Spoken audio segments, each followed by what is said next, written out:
Charges now pending. A former Colorado clerk convicted of taking part in a scheme to chase election conspiracy theories is out of prison. This follows the Colorado governor's decision to shorten the sentence. For Tina Peters, America is listening to Fox News. WIND, Chicago. Now, your official weather forecast. This afternoon will bring partly sunny skies with a high of 73. Tonight, expect mainly clear conditions with a low of 54. Tomorrow will be filled with radiant sunshine and pleasant weather, reaching a high of 75. By Wednesday, it will be mostly sunny and warm with a high of 82. I'm meteorologist Jason Caterina on AM 560, The Answer. Get the latest weather, traffic, and news updates online at 560theanswer.com. Larry Elder believes the president deserves the credit. Well, the Iranian people might not rise up and take back their country. Okay, therefore, we'll just let them continue to develop a nuclear bomb, right? And President Trump said he was not going to allow that to happen on his watch. The man should be celebrated. The world is going to be safer when this war is over. Eventually it'll be over, and the president should be saluted. The Larry Elder Show, weeknights at 8, right before Sean Hannity at 10 on AM 560. The Answer. If you want unlimited talk, text, and data on a crazy fast network, Big Wireless will sell it to you right now for as little as $70 a month. Or you can buy it from Pure Talk for half of that. I'm talking about unlimited talk, text, and unlimited data for just $34.99 a month. Stop paying the big guys twice what you need to. Dial pound 250, say my name. That's pound 250, micro, to switch to Pure Talk, where the savings are truly unlimited. Born on America's darkest day, 9/11/01, the Tunnel to Towers Foundation has been helping American heroes ever since. Heroes like FDNY Lieutenant Edward J. McDonough Jr. McDonough served at Ground Zero. He later lost his life to a related cancer. The Tunnel to Towers Foundation was able to honor his sacrifice by paying off the family's mortgage. Donate $11 a month, and you can amplify your impact with a car or land donation. Just go to their website, the letter T, the number 2, the letter T.org. Hey, this is Sean Thompson. You know, most of us spend our entire lives in the paycheck mode. You work, you get 30% taken from the G, you pay your bills, repeat and rinse. And that's how time goes by. Then all of a sudden you're old. Retirement hits. Suddenly, you're the one who has to figure out your paycheck that isn't there anymore. Markets are bumpy, prices are up, things can get stressful real fast. That's why having a real income plan matters. Tom Fortino and the team at Alpha Wealth Group can help you build a strategy to turn your hard-earned savings into a reliable retirement income. They coordinate with your Social Security and your tax planning, so you can stop wondering if you're withdrawing the right amount at the right time. Tom Fortino and the people of Alpha Wealth Group have been doing this for 30 years. They can help you by giving you a complimentary retirement roadmap. And all you have to do is call 630-864-6711. That's 630-864-6711. Or online at alphawealthgroup.com. It's finally happening. The Fed is making a change in leadership, and that could have a profound impact on the value of your retirement. When interest rates go down, the value of precious metals like gold and silver can surge. Call Advantage Gold right now at 800-900-8000 and get your free Gold and Silver Investor Guide, a $49 value, plus a free copy of Ken Rogoff's insightful book, Our Dollar, Your Problem. Inside, you'll get honest information about gold, silver, and other precious metals, so you can explore your options with clarity and confidence. Our specialists can help you open a new account or transfer funds from an existing IRA, tax and penalty-free. Markets can turn fast, but gold has maintained its value through every cycle, often holding strong when other assets falter and when the dollar weakens. Are you positioned? Don't miss this opportunity. Call Advantage Gold now at 800-900-8000. Results may vary. Consult your financial advisor before investing. Call 800-900-8000. That's 800-900-8000. This hourly segment is brought to you by Goldilocks, offering 24/7 security solutions for homes and businesses. Call them today at 708-889-5600. Portions of the following show may be pre-recorded. The following live program is sponsored by Breakthrough Ideas. AM 560, The Answer. It's time for breaking news, expert insight, and informed commentary on what's happening in Springfield, Chicago, and beyond. Because an informed citizenry is the only way to protect our republic. It's time for The Real Story with Jeanne Ives and Amy Jacobson. All right, this is Jeanne Ives Super Bowl. Get out your pen and paper if you have any questions about what was passed and what was not. We are here for you, 312-642-5600. If you're shy, you can always text in a question. But Jeanne, you were up until midnight, or did you pull an all-nighter? No, I did not pull an all-nighter, but I will say this. This is what was on. This is what C.D. Davidsmeyer, he's been there for about 13 years. He's in his 14th year. I started out with him. He's a longtime state rep, and this is what he said at about 3 a.m. on the House floor. Thank you, Mr. Speaker. Question to the chair. Please continue. Are we going to adjourn anytime soon? We've been here for 17 and a half hours, and there is zero budget in sight. The Senate has not passed a budget. I would encourage us to look at adjourning, coming back tomorrow when we're bright-eyed and bushy-tailed and ready to move forward with a real budget, because they're still screwing around with it over in the Senate, and it doesn't look like it's coming anytime soon. Do we have an ETA? Yeah, no, there was no ETA. And by the way, Ryan Spain, another Republican state rep down there, one of the chief budget negotiators for the Republican side, had this to say about the entire budget process. We'll explain in a minute. Let me just start off.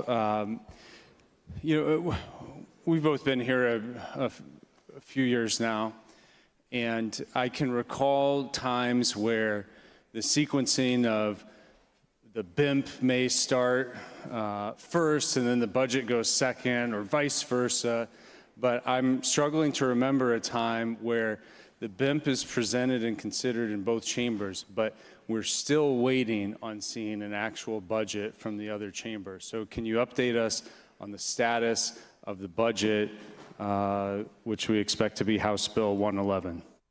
So even worse than that, the BIMP, which is the Budget Implementation Act, which has a lot of different pieces to the budget, that's like cleanup language, enacting language, revenue stuff. They hide a lot of things in the BIMP, by the way. It's a very detailed bill. It itself is 1,600 pages. The budget this year was over 35. No, I think it ended up to be 3,700 pages long. But the BIMP is really important, and notice they were doing the BIMP implementation before doing the budget. This is just bizarre stuff, but here to discuss it, Ben, I really appreciate him. I'm surprised he's not still asleep at this point, but it is State Rep Marty McLaughlin. Marty, thanks so much for joining us. Tell us what happened. Well, first of all, Jeanne, the BIMP, I used to put OxyClean on those when I was a kid, and they'd go away. But I know you and the acronyms down there are something else. But oh, yes. Yeah, it was about 20 hours before they got it together enough to bring a budget forward. And once again, the Democrats almost broke all of their elbows, patting themselves on the back, telling how they've saved all the people in Illinois. And what they really did was they added $1 billion in new taxes. And about half of those monies went to illegal migrants for services, college tuition, and welcoming centers. It was, same as it ever was. I feel like it's the talking heads all over again down there. Wait, Marty, what was the total again? It was about $500 million, about $500 million in spending went to illegal migrant services, illegal migrant senior health care, and welcoming centers. You add that all up, that was about $500 million for that. But Marty, that's just the obvious stuff, right? Because hidden inside of that is all the other things that support migrants, from education to parent mentoring programs to you name it, the housing stuff that's not seen, all of that. Correct. Yeah, it's those are the big numbers, Jeanne, because as you rifle down, I mean, it starts to get to levels of silliness that are hard to understand. NGOs, $1.5 million here and $4 million there, and it really starts to, you start getting blinded by it, and that's their intention. They want to make sure you don't have enough time to really hold their feet to the fire on the amount of spending and the waste that they're putting out there, and that's why they do it every year. Well, could you just give us some of the talking points, some of the top lines about the budget and the spending and the revenue and everything? Yeah, so the new taxes this year, the first big one is against businesses, $400 million net operating loss deduction changes. So it's basically a $400 million tax on business. Then you had another $65 million or $70 million for what they call fantasy sports wagering.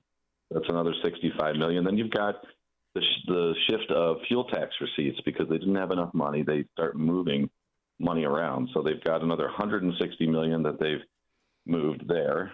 Then you do digital ad tax for $100 million, social media taxes they're adding, crypto taxes. And by the time you add it all up together, Jeannie, it's about $900 million to $1 billion in new taxes. So it's interesting. Oh, wait, I forgot Go the ahead. good news. Oh, my gosh, What? ladies, I apologize. What?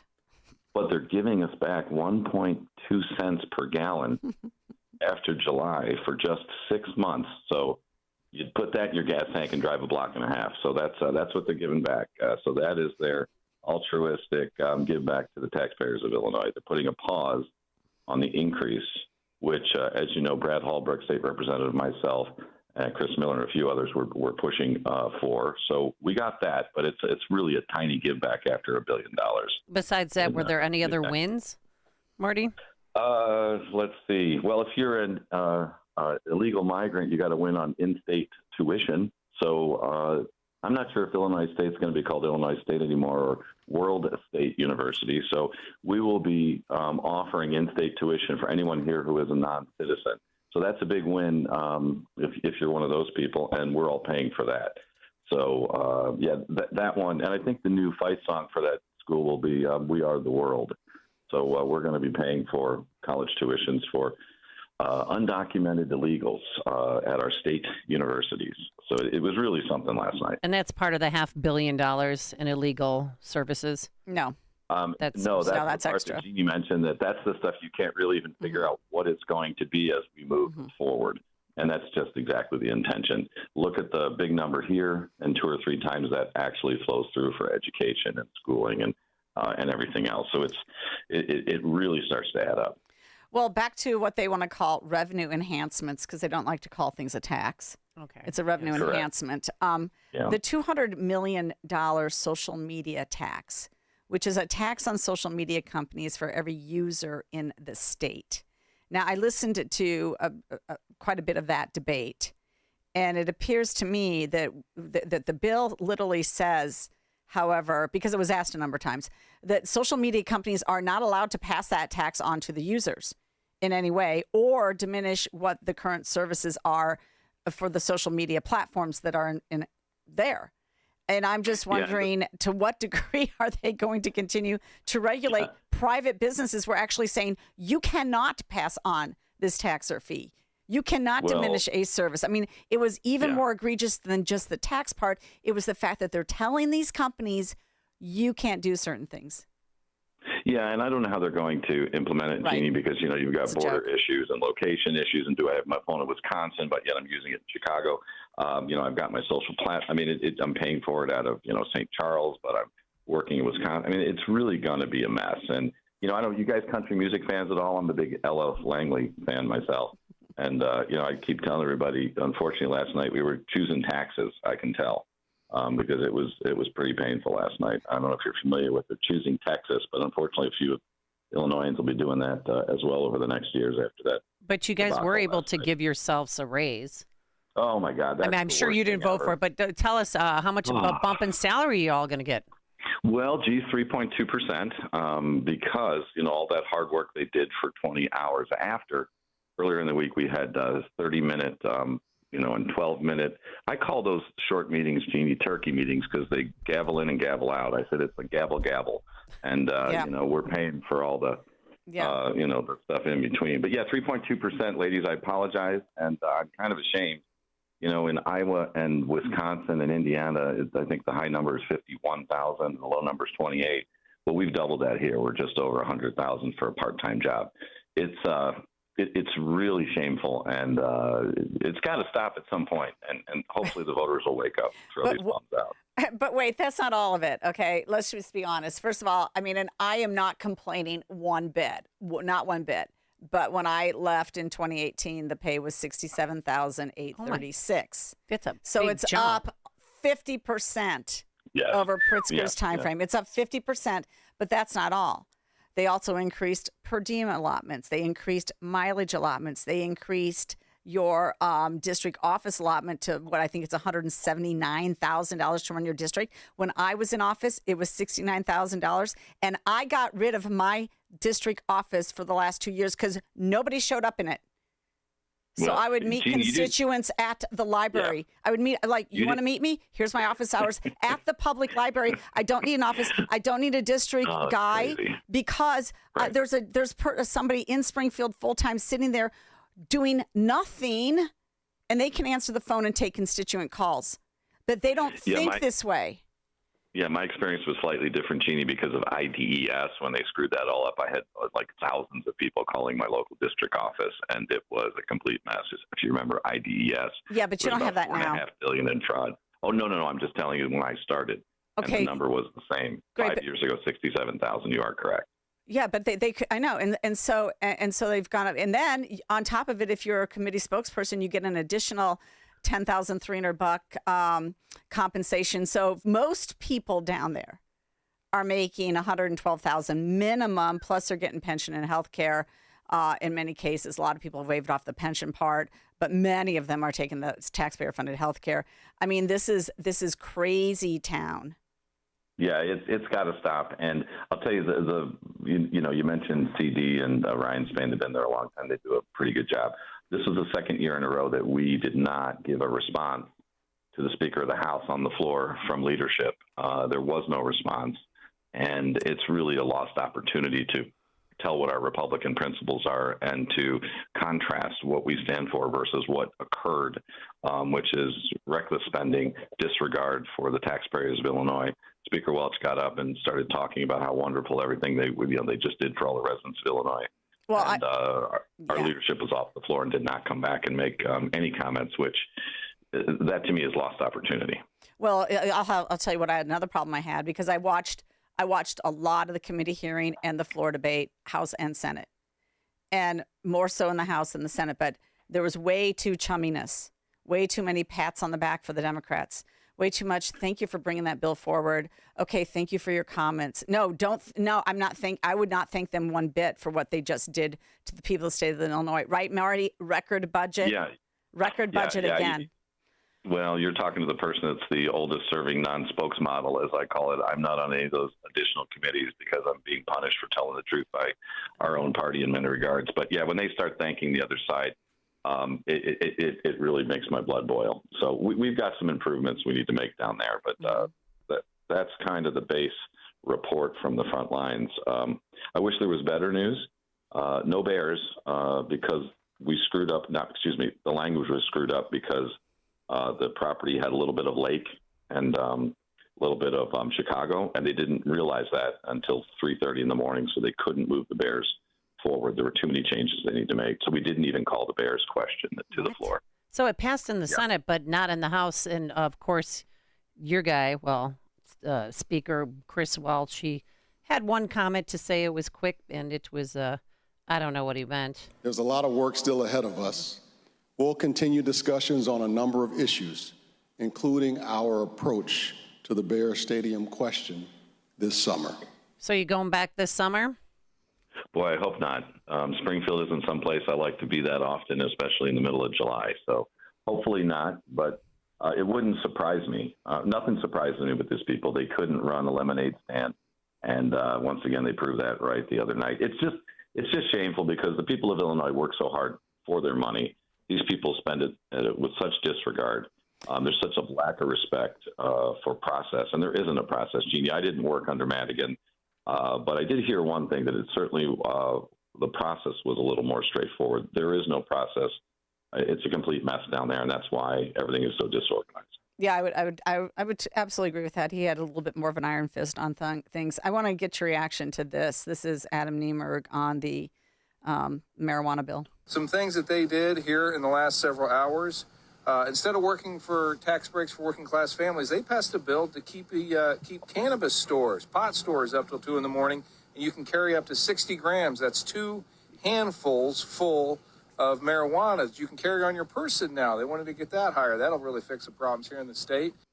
Now, Marty, I listened to that debate, and honestly, I had no idea that this was part of that bill because it wasn't really brought up in debate. It was all about hemp and hemp's authorization and the way that it's,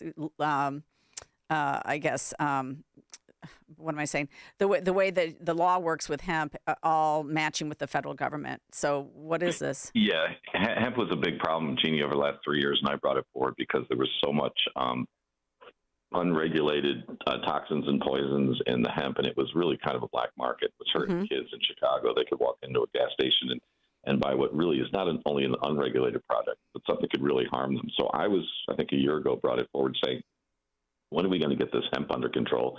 These kids are out there buying this stuff at gas stations. It's really terrible. Yep. So that part of the bill I was focused on, and I pushed, and I was like, wait, this is great. They're finally bringing it forward.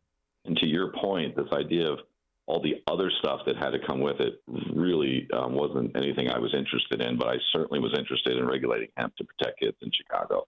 But Jeannie, how many times has there been a decent bill or a nugget of something good, and these guys then figure out a way to make it unpalatable to the majority of reasonable people? And they did that again, to your point, added a bunch of stuff that was unnecessary. And my advocacy of the hemp regulation was to protect kids. And they screwed it up again by adding a bunch of unnecessary stuff. But, that's the way it is down there. Yeah. Well, there's so much more to talk about, and hopefully we'll have you on again later in the week as more information comes out about all this stuff. I really appreciate what the job you're doing down there, Marty McLaughlin. And Marty, what's your website that people can go to donate people want to reach out and help me. Yep. Sure, it's Marty4Illinois.com, FOR, Marty4Illinois.com. And ladies, thanks for having me on. There's so much to unpack here. It's probably a month's worth of discussion, Jeannie, but the unfortunate part is we really can't get to all the details because there's 3,900 pages in the budget. I'll probably get to them all by about Wednesday. All right. Well, thank you so much, Marty, and thanks for joining us. We appreciate it. Thanks, ladies. Thanks for having me. All right, coming up, in-state tuition for illegals in Illinois. You'll hear the real story and more details right after the break. You're listening to The Real Story with Jeannie Ives and Amy Jacobson on AM 560. The Answer. Now that spring is here, it's time for some spring home maintenance. That's cold! Hot water issues? Call Center Guard Plumbing. Right now, get a new 40-gallon atmospheric vent water heater installed for just $1,295 standard installation, or a 50-gallon for $1,395 standard installation with free haul away of your old tank. A proud sponsor of AM 560, you'll save hundreds, if not thousands of dollars on tankless and atmospheric vent water heaters with Center Guard Plumbing. Plus, get 10% off any licensed plumbing contractor competitor's price. Center Guard Plumbing is Chicagoland's same-day water heater experts. Call before noon and they can schedule your repair or install the same day on in-stock water heaters. You're only a text away from install today. Call 847-406-8883. Mention AM 560 to receive spring special pricing. That's 847-406-8883. Call or text 847-406-8883 or visit centerguardplumbing.com. Virago is fending off viruses and making America healthy again. Hi, my name is Dr. Michael Huber. I'm one of the co-founders of Virago, the immune enhancement cocktail. Here are some of the testimonials of Virago users. Hello, my name is Jim Thompson. I started taking Virago about 1.5 years ago. I was diagnosed with a heart condition, and in fact, I was at the Cleveland Clinic applying for one of their trials. The bad news is that I was not accepted for the trial. The good news is that my heart was healthier than they wanted, and I believe that's a result of taking Virago. I can also attest that I have not had the flu or COVID since I started taking Virago. I could definitely attest to my satisfaction with staying healthy by taking Virago every day. Boost your immune system with Virago. Order your bottle today. Visit myvirago.com. That's myvirago.com. And use promo code IMMUNE to get 30% off. That's myvirago.com. Use coupon code IMMUNE to save 30%. Virago and Maha, making America healthy again. Man, I love this place. I've been surfing here since I was a kid. Now, seeing my grandson out on the water, it means everything to me. Watching him and taking in the blue waves, the sea breeze, the blurry horizon, If you have geographic atrophy, or GA, subtle changes in vision could mean it's progressing toward irreversible vision loss. Izervay is proven to slow GA progression and could help preserve your vision for longer, so you may keep seeing the world around you. Izervay, or avacincaptad pegol, is an eye injection. Don't take it if you have an infection or active swelling in or around your eye. Izervay can cause eye infection, retinal detachment, or increased risk of wet AMD. Izervay may cause blood in the white of the eye, blurred vision, or a temporary increase in eye pressure. Do not drive or use machinery until vision has recovered after an eye injection or exam. Ask your retina specialist how you can slow your GA with Izervay. To learn more, call 1-855-IZERVAY or go to izervay.com. Paid for by Astellas Pharma. AM 560, The Answer. All right, welcome back. I just wanted to give you a little bit of a sense of some of the debate that went on with that in-state tuition bill. So this for is illegal aliens. Yeah, for illegal aliens. Yes, and apparently it's in-state tuition, but it's also for out-of-state illegal aliens. Listen, I'll be honest with you. We've been allowing undocumented to get state support for higher education for a while now. So to some degree, this isn't new. I will say this. There's a lawsuit, a federal lawsuit over this issue already against the state of Illinois. Good. Because you cannot offer in-state tuition and then refuse it to citizens across other the United States. Yeah. Yes, and that's why they're being sued along with other states over this. But this is what Regan Deering said. This is the beginning of the argument. I just wanted you to hear it from her and then Barbara Hernandez, which is the bill sponsor. Thank you. Representative, when this first was introduced as a bill, I had grave concerns considering we are allowing our state universities to give in-state tuition to non-citizens. Is that the essence of the underlying bill here?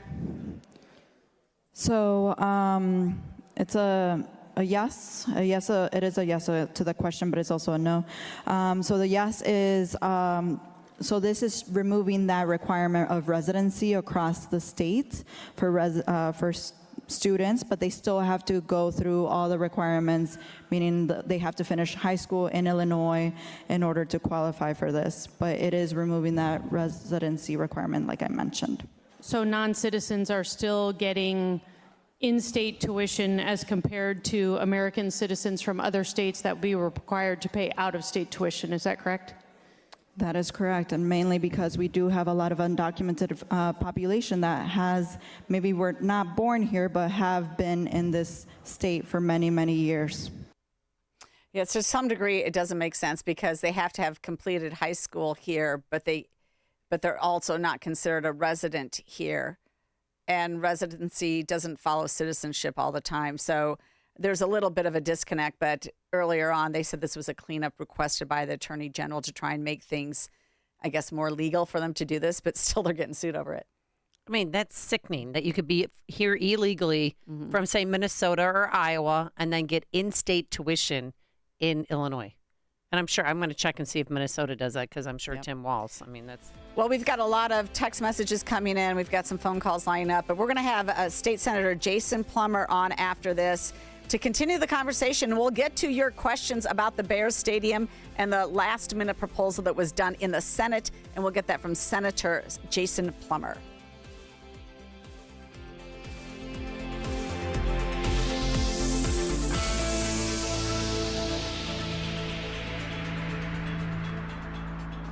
Alex Marlow sees a renewed Democrat Party. We're going to have a renewed focus on voters in Middle America and the South. How they do that, I don't know. No one knows. They certainly don't know. Do you think that a party that is run where its entire leadership is from the Manhattan area and all of its major presidential candidates seem to be from places like California, do you feel like that perhaps that party could be out of touch? Well, apparently it is. The Alex Marlow Show.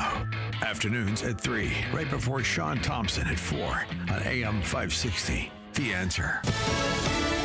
Fox News, I'm CJ Papa. Court date for the arraignment of the Iraqi national Mohammed al-Sayed, who faces 8 federal charges. Al-Sadi is accused of directing and planning nearly 20 terrorist attacks and attempted attacks throughout Europe and the United States in retaliation for the U.S.-Israeli war in Iran. That's Fox's Brian Yennis outside the federal court in Lower Manhattan. Today, the last day early voting for the Iowa primary, which takes place tomorrow. Democrats Josh Turek and Zach Walz, both state lawmakers, clash head-to-head. Turek and Walz are largely in lockstep on most issues, including the economy. Both want to increase taxes on the wealthiest Americans. Both support raising the minimum wage, and they blame President Trump's tariffs for higher prices. As Fox's Grady Trimble, the winner, takes on the president of GOP nominee Ashley Hinson in the fall. America's listening to Fox News.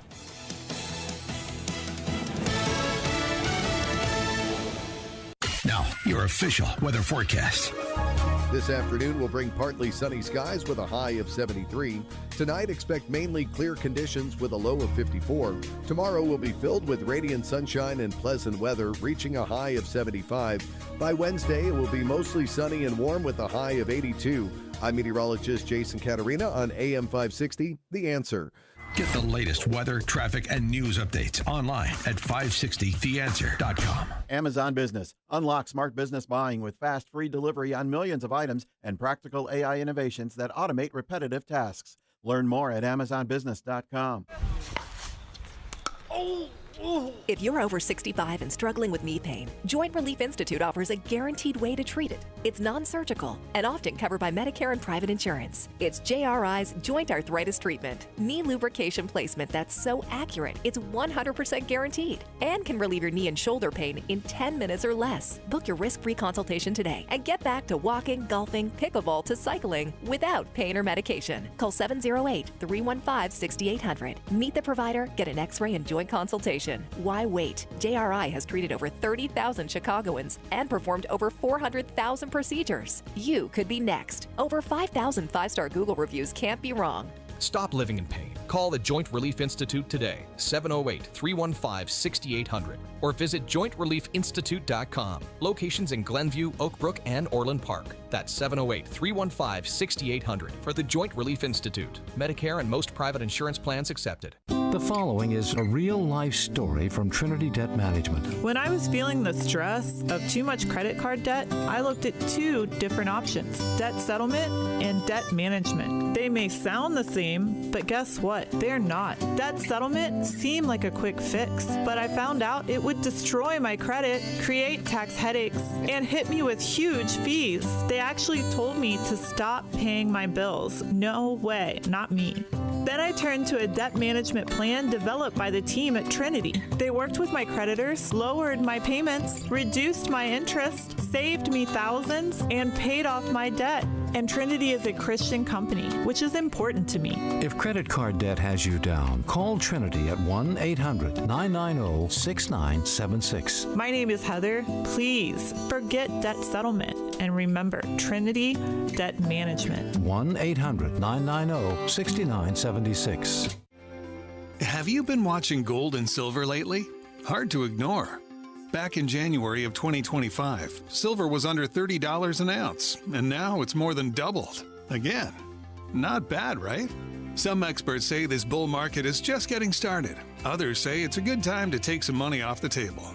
Either way, whether you're buying or selling, Fox Valley Coins in Naperville is the place to go. They stock large quantities of all the major bullion coins and bars. And here's what sets them apart.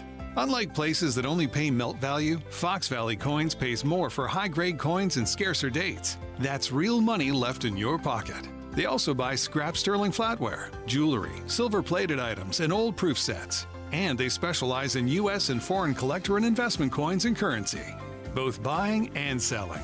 Fox Valley Coins, one light north of I-88 on Route 59 at Ferry Road in Naperville. Family-owned with integrity since 1981. This hourly segment is brought to you by the Alpha Wealth Group, bringing the trilogy of estate, tax, and investment planning together. Visit alphawealthgroup.com for a free report. AM 560, The Answer. All right, Jeanne 5 Super Bowl continues breaking down the budget. We're going to talk about the Bears, the Build Act, the BBBs, and everything else. 312-642-5600. Text us or call us. But first, we have a call from Jerome. Yeah. This is a good call, Jerome. It's a good question. Welcome to the program. Good morning, Amy and Jeanne. Yes, I just wanted to know, why can't we get this about these budgets and everything televised so we can see and hear everything for ourselves so we don't have to take anybody's word for it? I appreciate that question. You can watch all the committee hearings and the floor debates online. You have to go to the ilga.gov website, and you have to learn your way around it, unfortunately, but you can go to audio video under either the Senate or the House, and you can see which committee hearings are going at that time. And if the House chamber or the Senate chamber is live, you can just click on the live button and you can start to listen. But again, it's like what to listen for, when to listen. All of this stuff is a little bit problematic. And what my problem is with this entire thing is that they should be YouTubing everything so you can go back and review it. Mm-hmm. The only reason I was able to pull any of these clips was because I have a very expensive service to an entity that actually films all of it. But unless I have high-speed people who can capture it, like here at the radio station, I can't also then share that content easily. So it needs to be all on YouTube. That's what your public schools do. That's what a lot of other government entities do. And for the ILGA to hide behind their own website and then say that you can't even share that content because it says that you can't if you're watching it. You can't. You're not supposed to screen record. And for them to do that is complete crap. It should be on YouTube right now, and somebody needs to make that happen. Thanks a lot for the call. Okay, let's. We're not going to delay it any longer, but let's get to our next guest. State Senator Jason Plummer. Jason, welcome to the program. Thanks for joining us. Yeah, thanks, Jeannie. I appreciate the opportunity to be on. Why don't you just give us the initial thoughts about the process and the product that came out of, 48 hours of stupidness? Well, you know well how the process sometimes works, or maybe I should say doesn't work. But as far as the process, it was lacking in transparency. Your last caller asking about, the public's ability to kind of have some oversight and just kind of see what happens. He's exactly right. We should have that opportunity, but, there's a reason why they save the most consequential things of the General Assembly to happen at 2 o'clock and 3 o'clock in the morning. They suspend a lot of rules. They play a lot of games. And so even if the most diligent person really wanted to sit there all day and try to track the activity, they would not be able to, because it's really a game that they've mastered in terms of just kind of hiding the ball from the media, hiding the ball from the public, and frankly, hiding the ball from both Democrat and Republican legislators. As far as the product, Jeannie, I'd love to get into details on that, but it's a new state record in spending at $56 billion. It's not balanced. It's claimed to be balanced on behalf of $900 million in new taxes. So I'm just very, very frustrated with the way session wrapped up. So let's start. I have a lot of questions, text messages coming into the show. What about the BUILD Act? What happened with that? So the BUILD Act did not get across the finish line. I personally was very glad to see that. I was strongly opposed to that entire process. I'm a big believer in local control. I'm also a big believer in affordable housing. And, I don't trust the people that have driven up the cost of housing in Illinois to be the ones to fix it. So the BUILD Act was something the governor really, really put his shoulder into, and he failed. He failed pretty miserably. That was kind of his highlight package, I would say, of the session. I will say, for those that are interested in housing, there was some legislation that did pass in the wee hours of the morning regarding quote-unquote affordable housing that is very problematic, and we're going to have to get our arms around that. Which one was that? That wasn't HB 4571, was it? There were several. There was, I don't have the numbers in front of me, but there was one that basically moved through the Senate that would force all multifamily property owners to have to announce if they're deciding to sell property. If they get an offer for their property, they have to give the tenants in the property and landlord associations 90 days to review the offer, to make competing bids. We could go in the weeds on that one forever. It's very problematic. Oh, it's really problematic. I'll send you the notes on that one later, Jeannie, so you can go into some detail with it on your show sometime. The other one that was very problematic is one that is a bit ironic. I think, frankly, I kind of tripped them up on the Senate floor on this one because as they rush these things through in the wee hours of the morning, sometimes they don't really do their due diligence.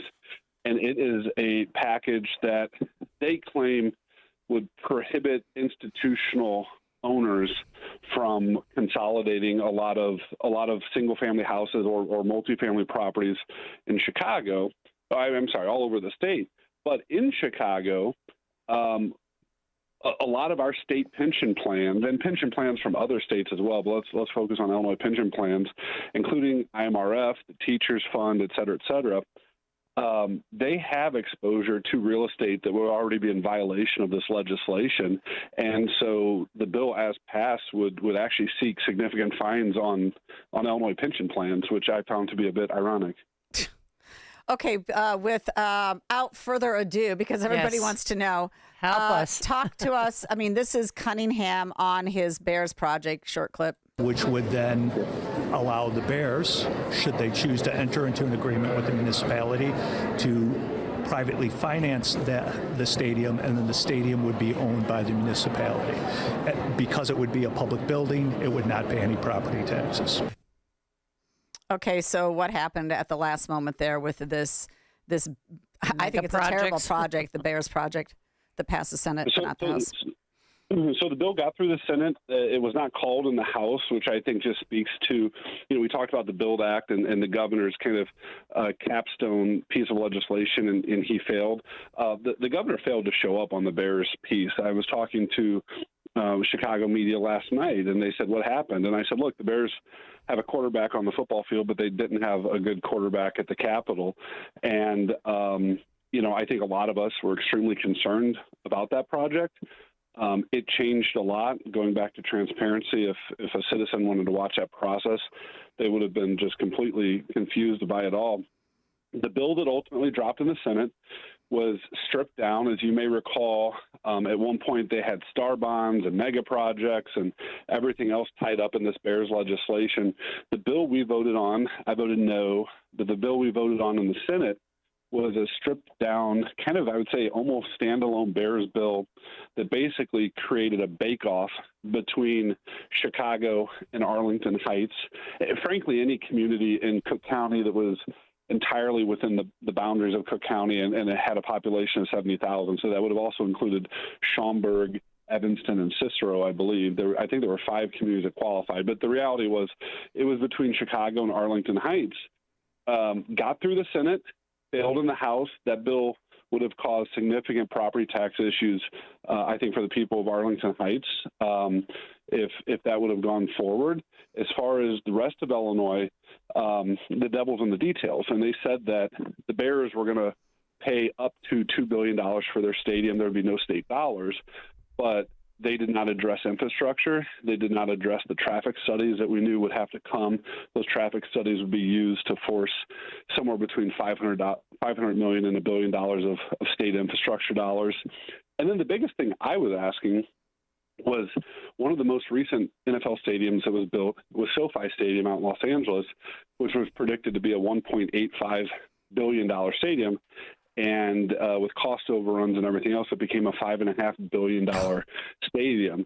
And so if they said the Bears were going to contribute up to $2 billion, who was going to cover any potential overruns? And I think we all could probably guess that there would be significant overruns, and nobody could really answer that question either. So, the Bears are still in limbo. I think that the governor has a lot of egg on his face, and I think we're going to have to wait through the summer to see what happens. We know Hammond, Indiana is sitting there with open arms, and Illinois just can't seem to walk in a straight line here and figure something out that makes sense for taxpayers and for the Bears. It's so frustrating because Indiana state legislator or lawmakers, it took them less than a week, to get a proposal done, find a site. And this is 5 years later. They knew that this was coming, and they're just dragging their feet. So there is still a chance they could just say, we're done with this and we're moving to Hammond, Indiana, right? Yeah, I mean, I think the Hammond proposal is viable, and I think that it's a real potential. I think the Bears, if they had their pick, they would want to stay in Illinois. But I mean, it's been a circus in Springfield. The Senate, the House, the governor's office, they can't get on the same page, and I think that's going to force the Bears to make some decisions. And the other thing, Amy, is everyone's talking about what are the Bears going to do. The real power behind the curtain might actually be the NFL, because the NFL needs a solution here. They need a decision here, because what happens with this stadium, what happens with this franchise, impacts all the other franchises. This isn't the only stadium deal that's out there right now, and the NFL doesn't want this to continue to be in limbo. So it's not just the Bears; it's the league itself, and they carry a big stick. Okay, well, I have a lot more to say about that, but let's move on to some other things. We did get a call about, I know what they were talking about was the credit card swipe fee, and that got delayed again for another year. I know Rob Carr with the Illinois retailers was very upset about it, said that, by not enacting the credit card swipe fee, you're leaving, hundreds of millions of dollars in revenue for the state on off the table. Yeah, so the swipe fee was kicked out for another year. I would say that was a little bit of a surprise. That conversation was a big conversation a year ago. It was a big conversation earlier in session, I would say in April and early mid-May, but it really went quiet. I'm the Republican spokesman on financial institutions. The chair of that committee is Senator Mark Walker, who ironically was also right there near Arlington Heights, so very involved in the Bears stuff as well. And, I talked to Mark every day about interchange to see where it was at, what was going on. And I think he thought that it had died. And last night, literally, it was one of the last pieces of legislation we voted on at about 3 a.m. probably. They slipped a 1-year extension into an unrelated piece of legislation that was just a grab bag of stuff. And so that has been delayed once again for a year. I would highlight that it's kind of a complex piece, or it's kind of a complex issue, because it's not just credit card companies and banks and credit unions. It's who oversees these various institutions. And there was federal judicial rulings that kind of removed all nationally chartered banks from this conversation. So the institutions that were still exposed there were your credit unions and your state chartered banks. And then on the retailer side, there was, I would say, a gap between your larger retailers, say your Walmarts and companies of that nature, and your kind of mom and pop retailers in your restaurants, and there was a little bit of a divide there. So it was a pretty complex piece of legislation. Kicking it out a year, hopefully, finally, will give the General Assembly enough time to get that resolved once and for all. Okay, a couple more things. A total of $3.8 billion in new bond authorization. $2.4 billion in general obligation bonds, $1.3 billion in Build Illinois bonds. $500 million of that is going to basically deferred maintenance at our universities. But this is brand new bonding authority, and a number of legislators made the point that, look, you're sitting on $7 billion in the road fund that they can't even spend fast enough before more gas taxes fill it back up. And so why aren't you just borrowing from that fund instead of going out for new bonding? Yeah, so actually I spoke on the Senate floor at length on this issue last night. Very frustrating. And the governor's original proposal earlier this year, I believe he asked for like $766 million in additional bonding authority for the build bonds, and the legislature returned with about a $1.4 billion bonding authority. So they almost doubled what the governor asked for. It was about $600 million additional, and we know that $600 million is earmarked for frankly Democrat pet projects in their districts.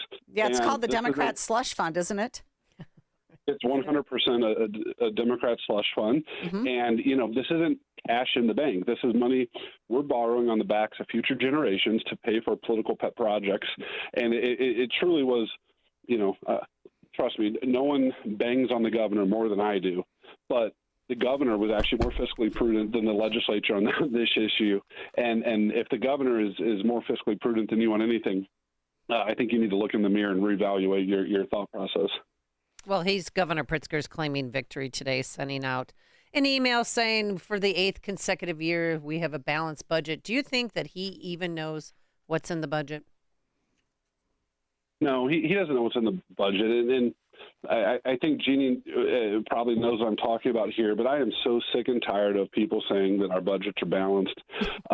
These budgets are contingent upon theoretical revenue projections from new tax increases that never, ever, I mean, we can go back to cannabis tax, we can go back to gaming, we can go back to a lot of different things. The tax increases that we have on small businesses with the reduction in the net operating losses, we can look at, which is really going to hit a lot of our farmers, unfortunately.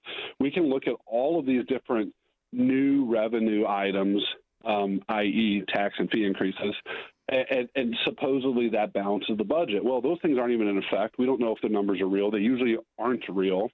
And so but they admitted that 2 of the taxes have already been challenged constitutionally in other states. So they couldn't even put a number to it because they're just not sure. But we're going to put it in the budget for, about $5 million and about $60 million or whatever those are, that digital ad tax and another one. They literally admitted that we don't know for sure because they're going to be challenged in the courts.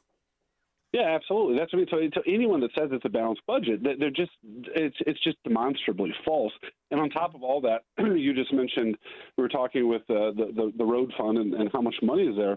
They're also rating the gas tax dollars for $150 million, also to help try to balance the budget. So they're literally just reaching into the future, pulling that money back. They're taking 2027 revenues, pulling it into 2026.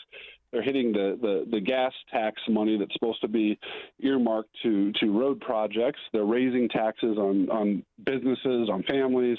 So the governor got squashed on Build Illinois. He didn't even show up on the field of battle on the Bears, and the budget is a real problem. So he's going to claim victory because, I mean, what else can he do? But this whole process really showed the lack of leadership that's hobbled the state of Illinois for the last 8 years. And he's having a press conference as we speak, probably celebrating. Well, okay, Jason, I want to thank you so much. Jason Plummer, Minority Caucus Chair, 55th Senate District. We really appreciate your comments, and we'll have you back on because there's so much more to discuss. Thank you so much. Yeah, thank you, Jeannie. Thank you, Amy. I appreciate it. Happy to come on whenever. There is a lot to discuss. All right. You're the best. Thank you so much. Coming up, your phone calls and more questions for Jeannie Ives, 312-642-5600. You're listening to The Real Story on AM 560, The Answer.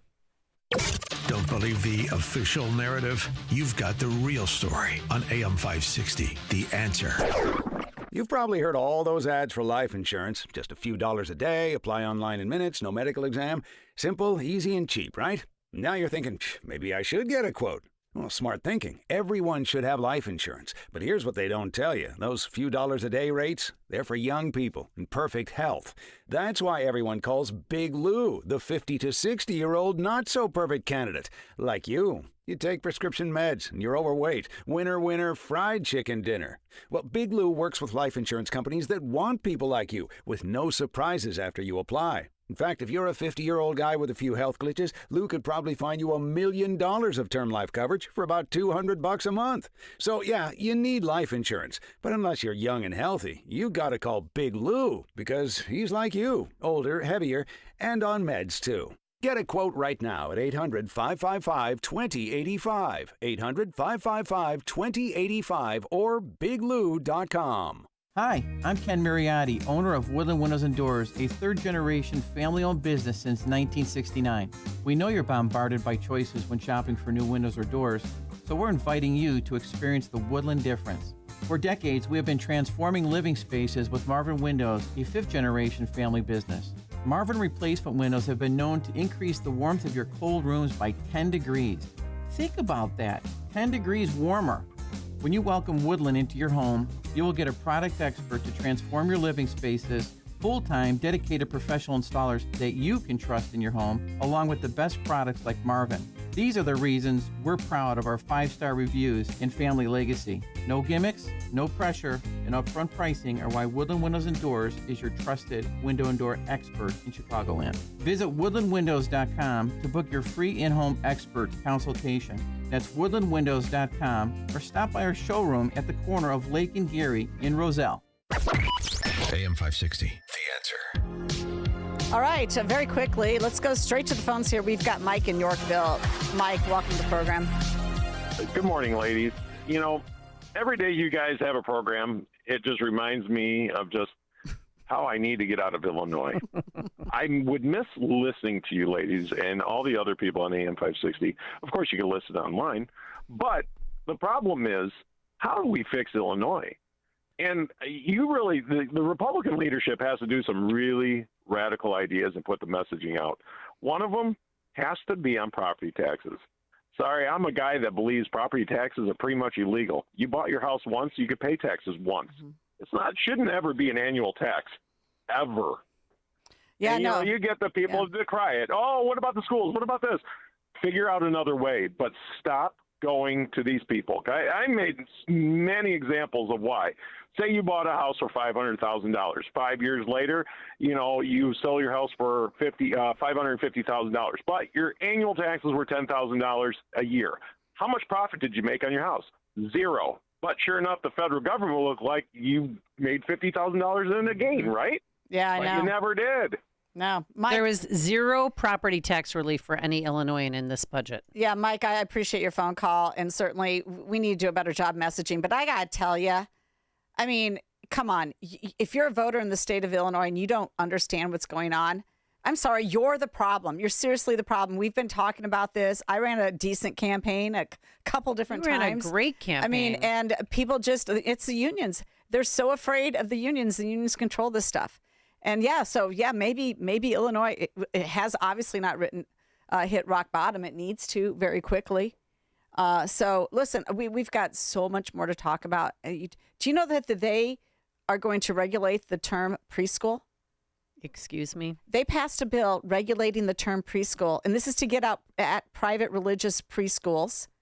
So you can't say that you're a preschool unless you're regulated by the state as a preschool. So what are we calling them? 3-year-olds? I don't know. 4-year-olds? Playtime? I don't know. But this is how bad the state is. This is how radical they are. They want to regulate every aspect of your life, and it really came through in this budget.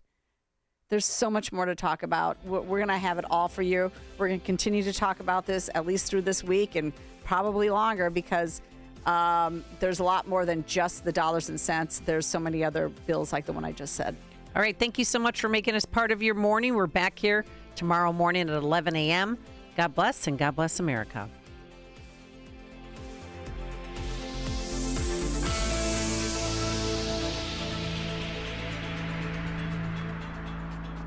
The mainstream media isn't just biased. They're hiding stories from you.